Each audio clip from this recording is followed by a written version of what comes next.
In this video, we are going to talk about this concept or idea of toxic shame, what it is, and how to heal it. And I'm going to give you a really important first tidbit before we even get into the content of this video. And it's that a lot of the time, not all the time, but a good portion of the time that dismissive avoidant attachment styles are dismissing you, it's because they actually are feeling ashamed of themselves or are in the act of shaming themselves, which causes them to need to close down, shut off, and push somebody away as quickly as possible because shame is the emotion that makes us all want to hide. So let's talk about it. So first and foremost, one thing you need to know is that toxic shame, like constant, incessant, having a relationship to self where there's too much shame, usually has roots in one of three major areas. Area number one, neglect. As a child, we cannot conceive of our parents being emotionally unavailable or not doing a good enough job to be emotionally present. So what happens is we personalize everything. If you get neglected as a child, you can't say, oh, my parents emotionally unavailable. You don't have the bandwidth and understanding to know that yet. So what happens is we personalize things and the child's mind is going to go, there must be something wrong with me that I'm yearning for connection and nobody wants to meet it. And so at a very deep level and at a very young age for the vast majority of people who struggle with toxic shame in their adult lives, there's actually roots in neglect that have caused you to internalize those feelings and shame yourself a lot as a result. Now, I want you to keep in mind one really important thing, and this is going to play a role in the next two pieces we'll cover here for a second. And it's that once we have established a subconscious comfort zone, even if it's painful, our subconscious mind works very hard to maintain that comfort zone because it associates this experience as being familiar and thus safe. So if you got, a lot of feelings of stored shame in childhood because of neglect, and then you came to shame yourself and say, okay, it must be me. I must be defective. There must be something wrong with me at the core that this is happening to me. Then this is patterned into your subconscious mind, or in other words, imprinted. And then your subconscious mind is going to be very quick to shame yourself at the first sign of some kind of threat or problem or challenge. And so it will lead to this relationship later on in life that I like to think of as over-shaming yourself for small things. We're going to come back to that in a little bit and how it relates to dismissive avoidance. The other big thing that can cause toxic shame and deep roots around toxic shame is actively being shamed a lot as a child. So if you have parents who are, shaming a lot, yelling, saying you're bad, what's wrong with you, this kind of dynamic or interaction, that will absolutely cause you to shame yourself quite often. And root number three is if there's some kind of painful experience that causes you to feel a lot of shame in that experience. So this could be something around, sexual trauma. This could be around some kind of trauma as a whole. But if there's a really strong one-off or, set of specific experiences that cause you to really internalize a lot of shame because you couldn't comprehend them, you couldn't understand them, you were exposed to something that was out of your ability to process as a child, all of these things will create a lot of deep subconscious wounds that are internalized. And when we internalize emotions, they get stored at the subconscious level. We don't wash them away the next day. Our subconscious stores everything.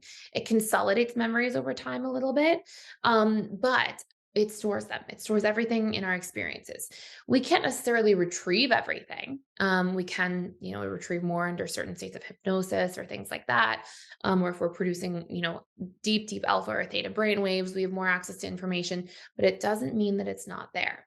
And one of the big differences, just so you know, between your subconscious and unconscious mind is that your subconscious mind, you can retrieve information from, whereas your unconscious mind are sort of the deep, deep, more difficult places to retrieve information from, if we put it at sort of a high level there.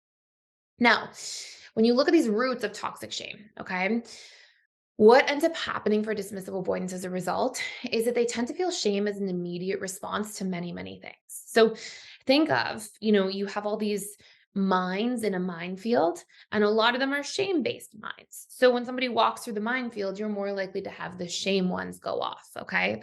Kind of a silly analogy, but hopefully it makes a lot of sense. Because you've got more stored subconscious experiences around shame, either through the neglect, either through being actively shamed a lot, or through a shameful experience that may not actually be shameful, but you might have stored it as shameful, right? So when you see these different dynamics, what ends up happening is dismissive avoidance in their adult lives, they feel shame as this immediate response to many, many things. Now, as I mentioned at the beginning of this video, shame is the emotion that makes us want to hide. Think of a time where you felt embarrassed about something. What did you do? You wanted to run away, right? You wanted to like get out of there, not be seen by anybody. Your face turns red, you feel the heat in your face. Shame is just sort of a deeper, more profound version of embarrassment. And so, we tend to want to hide. Now, how do dismissive avoidants often hide? Well, by pushing people away.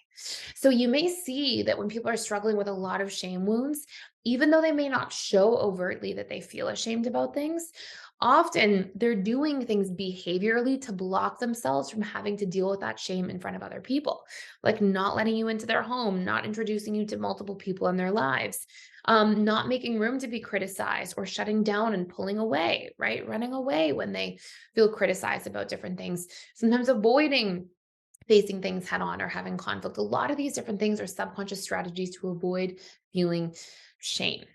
Now, I've had a lot of conversations with dismissive avoidants over the years, and often dismissive avoidants don't even realize how much they're shaming themselves because a lot of these things are subconscious processes. Once we start introspecting and paying attention, we can retrieve this awareness.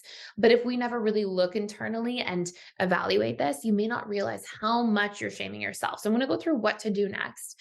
But I also want to let you know if this is something you really struggle with, or if chronic guilt, as maybe a fearful avoidance, or anxious preoccupied you struggle with, we have a whole course just about how to reprogram deep shame and deep guilt, and specifically in a chronic sense. So if you find yourself overly guilting or shaming yourself for so many different things throughout the day, these are really big blocks to becoming secure. And they're also things that can really keep you feeling like you can't let people in, like you can't really be seen or known or ask for things and feel worthy and deserving of receiving them in a healthy way. So it can really break up this ability to give and receive healthily in relationships if we're struggling with chronic shame or chronic guilt. So again, if you want to do a deep dive into that course, it's free for 7 days. You can use the link below, and you'll have the ability to get through more than just one course in 7 days if you put your mind to it, because each course is about an hour and a half in length. So definitely enough time to really get in there and get working. So, what do you do at a high level? What are the first things you need to do if you're struggling with chronic shame? Is audit. Really actually bring into your conscious mind's awareness just how much shaming might be there. And you'll probably be very surprised. A lot of dismissive avoidants I worked with in private practice over the years, I would have them go in and evaluate their shame, really dig into all the places they shame themselves.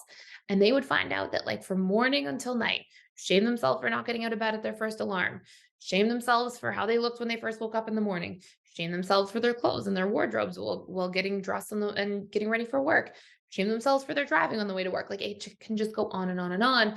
And the more we struggle with this, the more we're going to want to push people away, and the more we're going to feel like our bandwidth is maxed. A lot of your emotional bandwidth throughout the day is going to be taken up by negative emotions, causing you to try to push people away as a means of trying to push anything else away that could cause you to feel shame, especially in the presence of other people.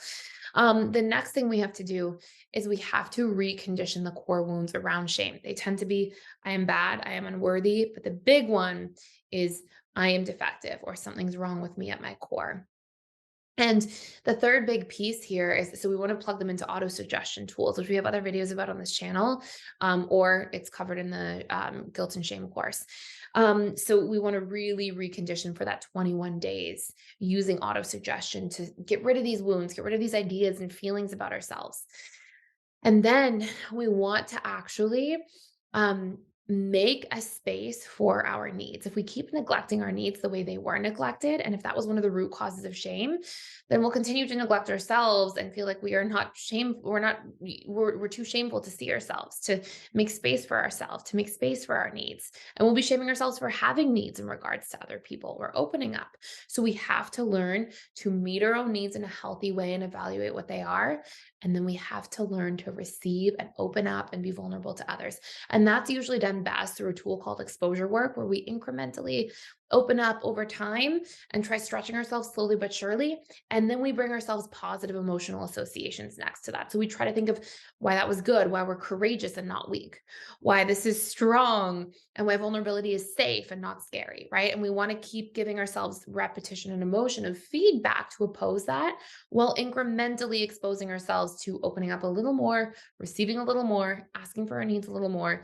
And a really good goal is to ask for, 3 needs a week, for example. And as you do that, you see that I am worthy of taking up space. I am worthy of having my needs met and heard and understood. And when on top of that, you no longer have those core wounds because you've reprogrammed them. So you don't see yourself as being defective or unworthy or undeserving or bad. This is how we actually shed shame at the subconscious level, which is where it actually exists.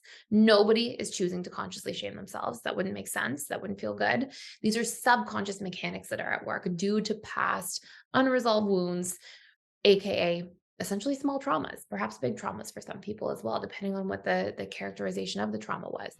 So I have some really exciting news, and it's that integrated attachment theory training is back. In other words, you can be trained to become a relationship coach certified in integrated attachment theory in literally 60 days. So who is this for? Well, of course, this is for any individual who wants to make an impact and really be of service to others while also obtaining freedom and flexibility and abundance in their lives. And this is also for anybody who's already a counselor, a therapist, a coach, and just really wants to expand their toolkit. We've had so many people enter into the integrated attachment theory program because they're just looking to obtain a certain degree of mastery in terms of understanding their own attachment patterns and also the attachment patterns of maybe their children or partner or other loved ones in their lives, so they can really support those people and understand them more deeply. Now, please keep in mind that the last 2 times we ran this program, we filled up very fast. In fact, we oversold the programs and sold out completely. So if you're interested, click the link below to learn more and dive in with me. And I'd love to see you on the other side before seats run out. This is a really powerful place to start. I just really wanted to shed some light on this. I think it's a really important topic too, because shame can massively impact our relationships and massively be a roadblock to becoming securely attached. So I hope you enjoy. Check out that course if you want to do a much deeper dive and really get into the reconditioning parts of this. And thank you so much for watching and for being here. If you're enjoying this channel, please consider liking, sharing, subscribing. I have daily content that I put out, and if you hit the notification bell, you won't miss any. So thank you, and I look forward to seeing you in the next video.